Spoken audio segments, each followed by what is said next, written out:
చెరువులు, కుంటలలో ఆక్రమణలకు పాల్పడితే కేసులు నమోదు చేయాలని జిల్లా కలెక్టర్ ఇలా త్రిపాఠి అన్నారు. చెరువులు, కుంటల్లో ఆక్రమణలు జరగకుండా కట్టుదిట్టమైన చర్యలు తీసుకోవాలని అన్నారు. నల్గొండ కలెక్టరేట్ ఆవరణలో ఉన్న ఉదయాదిత్య భవన్లో ఇరిగేషన్ ఇంజనీరింగ్ అధికారులు, తహసీల్దార్లతో జిల్లా వ్యాప్తంగా చెరువులు, కుంటల ఆక్రమణలపై జిల్లా కలెక్టర్ ఇలా త్రిపాఠి సమీక్ష నిర్వహించారు.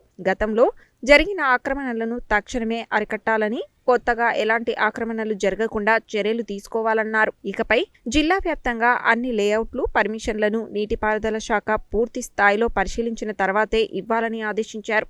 ఎక్కడైనా చెరువులను ఆక్రమిస్తే వెంటనే పోలీస్ కేసు నమోదు చేయాలని చెప్పారు. ఇకపై జిల్లాలో ఎలాంటి ఆక్రమణలు జరగరాదని, నిర్మాణాలు అసలే జరగరాదని చెప్పారు. ఇకపై నిర్మాణాల అనుమతి విషయంలో తహసీల్దారులు, ఆర్టీఓలు తప్పనిసరిగా ఇరిగేషన్ శాఖ నుండి నో అబ్జెక్షన్ సర్టిఫికెట్ను తప్పనిసరిగా తీసుకునే విధంగా చూడాలన్నారు.